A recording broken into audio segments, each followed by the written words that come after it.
안녕하세요. 임영선 목사입니다. 오늘 또 평강의 주님이 우리 성도님들과 함께 하시며 또 주의 말씀으로 인도하시고 또 보호하여 주시기를 주님의 이름으로 축원합니다. 오늘 우리가 함께 나눌 말씀은 시편 37편의 마지막 부분인데요. 32절로 40절입니다. 시편 37편 32절로 40절 제가 봉독하겠습니다. 악인이 의인을 엿보아 살해할 기회를 찾으나 여호와는 그를 악인의 손에 버려두지 아니하시고 재판 때에도 정죄하지 아니하시리로다. 여호와를 바라고 그의 도를 지키라. 그리하면 네가 땅을 차지하게 하실 것이라. 악인이 끊어질 때에 네가 똑똑히 보리로다. 내가 악인의 큰 세력을 본즉 그 본래 땅에 서 있는 나무 잎이 무성함과 같으나 내가 지나갈 때에 그는 없어졌나니 내가 찾아도 발견하지 못하였도다. 온전한 사람을 살피고 정직한 자를 볼지어다. 모든 화평한 자의 미래는 평안이로다. 범죄자들은 함께 멸망하리니 악인의 미래는 끊어질 것이나 의인들의 구원은 여호와로부터 오나니 그는 환난 때에 그들의 요새이시로다. 여호와께서 그들을 도와 건지시되 악인들에게서 건져 구원하심은 그를 의지한 까닭이로다. 아멘. 네, 오늘 말씀의 제목은 악인과 의인의 미래입니다. 악인과 의인의 미래. 37절에서 모든 화평한 자의 미래는 평안이로다. 그러나 반대로 38절에서는 악인의 미래는 끊어질 것이다. 그래서 이 의인, 화평한 자, 또 정직한 자의 미래와 또 악인의 미래를 대조시키고 있습니다. 오늘 말씀의 시작은 32절에서 악인이 의인을 엿보아 살해할 기회를 찾는다. 네, 앞에서 그 21절에서 악인은 꾸고 갚지 아니하나 의인은 은혜를 베풀고 주는도다. 그래서 은혜를 베푸는 의인에 대해서 이야기를 했습니다. 반대로 그 은혜를 베품에도 불구하고 악인은 의인을 죽이려고 한다는 거죠. 그런 맥락에서 바로 그 앞에 오는 12절로 20절에서 그 악인의 공격을 생각나게 합니다.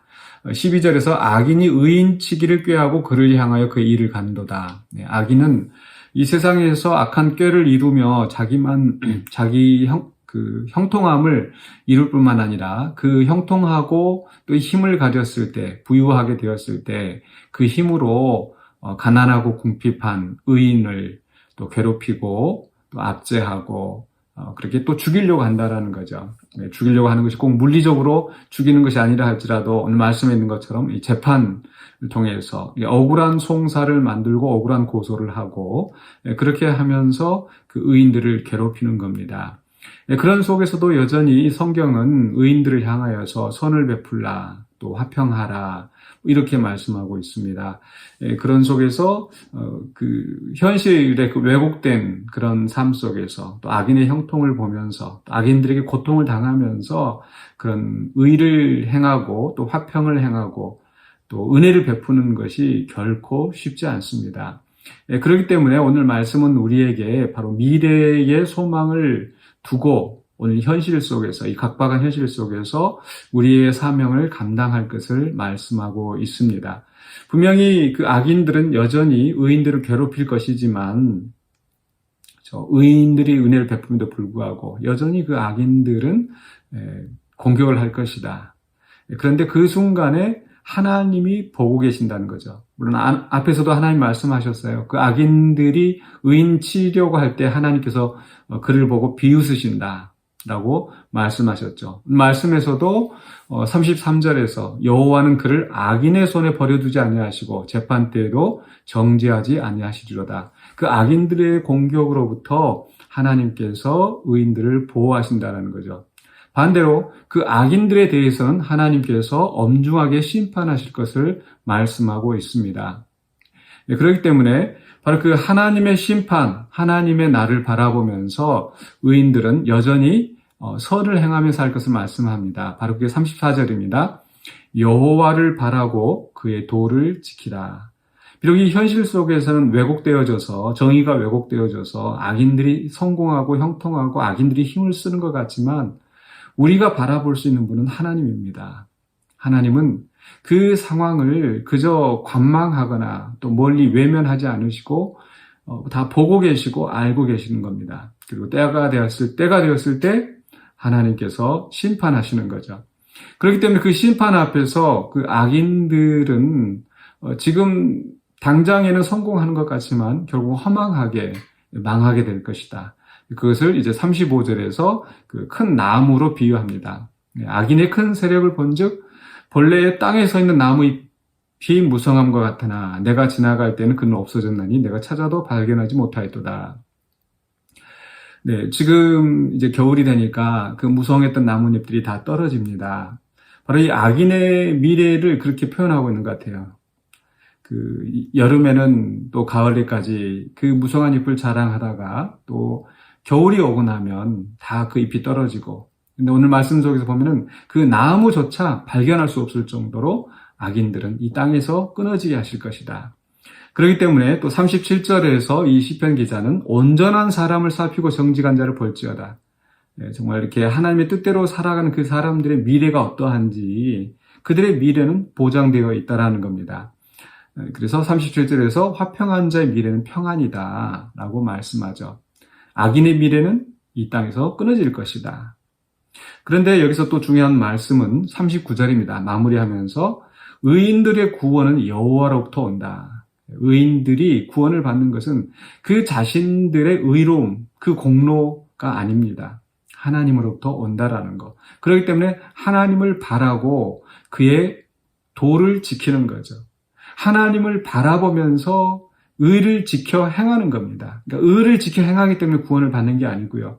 우리의 구원이 있기 때문에 하나님께서 정의롭게 이것을 심판하실 것이기 때문에 우리는 그 하나님을 바라보면서 여전히 의를 행하는 겁니다. 은혜를 베풀고 선을 행하는 거죠. 그러면서 이제 40절에 마무리하기를 여호와께서 그들을 도와 건지시되 악인들에게서 건져 구원하심은 그를 의지한 까닭이로다. 악인들에게서 건져 구원하신다. 앞에 시작하면서 32절에서 악인이 의인을 엿보아 살해의 기회를 찾는다. 하나님께서 그 의인들을 건져주신다라는 겁니다. 왜냐하면 그 의인들은 의를 행하였기 때문에 공로를 쌓았기 때문에 그게 아니라 여호와를 의지한 까닭이로다 라고 말씀하시는 거죠. 근데 우리가 그 악을 행하면서 여호와를 의지한다? 그건 말이 성립이 안 됩니다. 우리가 정말 여호와를 바라보고 또 여호와의 심판, 공의로운 심판을 믿는다면 하나님이 원하시는 것, 하나님이 기뻐하시는 삶을 살아야 되지 않겠습니까? 그 하나님 우리에게 원하시는 것은 바로 여호와를 바라고 그의 도를 지키라. 하나님이 원하시는 그 삶을 우리가 살아가는 겁니다. 하나님이 우리에게 원하시는 삶은 말씀을 통하여서 우리에게 교훈하시고 또 성령의 감동을 통하여서 우리도 또 알게 하시고 바로 그 하나님께서 원하시는 그 길로 우리가 살아갈 때에 하나님께서 우리를 반드시 그 악인의 손에서 건져내신다라는 것. 또 악한 재판이 있다 할지라도 하나님께서 그 재판에서 이기게 하신다라는 것.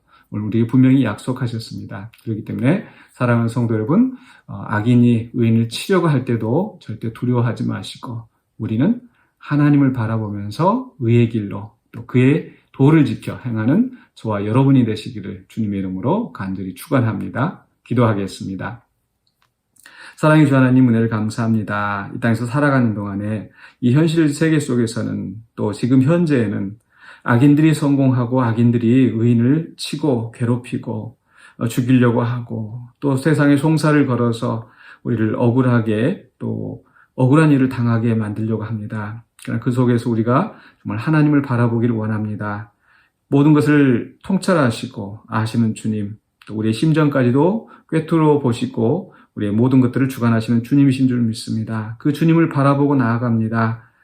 그래서 비록 이 세상의 정의가 왜곡되었다 할지라도 정의롭게 이 세상을 심판하시고 악인을 벌하시고 의인에게 보상하시는 하나님의 그 심판을 바라보면서 나아가기를 원합니다. 또 우리가 주님의 구원을 바라보면서 낙심하지 않게 해주시고 두려워하지 않게 해주시고 온전한 소망 가운데서 주님의 뜻을 행하는 우리 모두가 되게 하여 주시옵소서. 예수 그리스도 이름으로 기도하옵나이다. 아멘.